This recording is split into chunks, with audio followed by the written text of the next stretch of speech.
Hi மக்களே, recent டைமில் social மீடியாவில் ஒரு ட்ரெண்டிங்கான விஷயம் போயிட்டு இருந்தது. இந்த டிவிக்கு மாநாடு மதுரையில் நடந்தது. மதுரையில் நடக்கும்போது விஜய் ரசிகர் ஒருத்தவங்க விஜயை பார்க்குறது வண்டி ஓடி போனப்போ விஜயோட பவுன்சர் அந்த பையனை தூக்கி தொப்புன்னு கீழே போட்டது ஒரு விஷயம் ரொம்பவே ட்ரெண்டிங்காக ஓடிட்டு இருந்தது.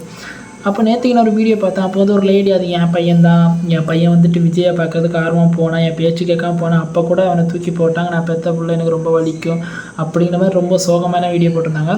அதை பார்க்கும்போது நான் ரியலிஸ்டிக்காக இருந்தேன். நானும் ஒரு இந்த பையனோட அம்மாவா அப்படின்னு நினச்சிட்டேன். மதுரைக்கு இப்போ அடுத்து இன்னொரு வீடியோ, அந்த பையன் போய் அடிப்பட்ட பையன் போய் கேஸ் கொடுக்குற மாதிரி, அது வேறொரு பையன், உண்மையாக அந்த பையனே இல்லை, ஆனால் அந்த பையன் கேஸ் கொடுக்குற மாதிரி ஒரு வீடியோ போட்டிருக்கான்.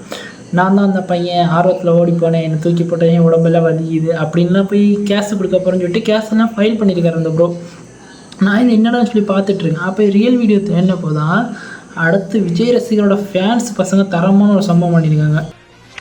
வணக்கம், நான் பெரம்பலூர் மாவட்டம் குன்னந்தொகுதியிலேருந்து பேசுகிறேன். எங்கள் அம்மா நியூஸ் 7 சேனலுக்கு வந்து பேட்டி கொடுத்துருந்தாங்க. அது வந்து தவறான தகவல். அது யாரும் நம்ப வேணாம். நான் அவங்களோட பையன் தான், என் பேர் சரத்குமார். மதுரை மாநாட்டுக்கு நான் போயிருந்தேன். என்னை யாரும் டச் பண்ணவும் இல்லை, என்னை எதுவும் டிஸ்டர்ப் பண்ணல, எங்கேருந்து தூக்கி கடாசில் என்னை யாரும் அடிக்கவும் கிடையாது.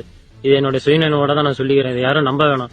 எங்கள் அம்மாட்ட யாரும் ஏதோ தவறான தகவலை சொல்லி எதிர்கட்சிக்காரங்களோ இல்லை பிடிக்காதவங்களோ இப்படி பேச சொல்லியிருக்காங்க. இது வந்து யாரும் கட்டாயப்படுத்தியோ இது பற்றியோ வீட்டில் ஏதோ சொல்லி கொடுத்துருக்காங்க.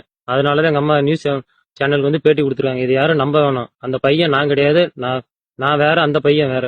டிவிக்கு மாநாடு நடந்ததுக்கு இவ்வளோ ஒரு முதலமைச்சராக போகிறாருன்னு ஒரு 90% இவங்களுக்கு கன்ஃபார்ம் ஆச்சுன்னா இப்போ என்னென்ன வேலை பார்ப்பாங்க இவ்வளோ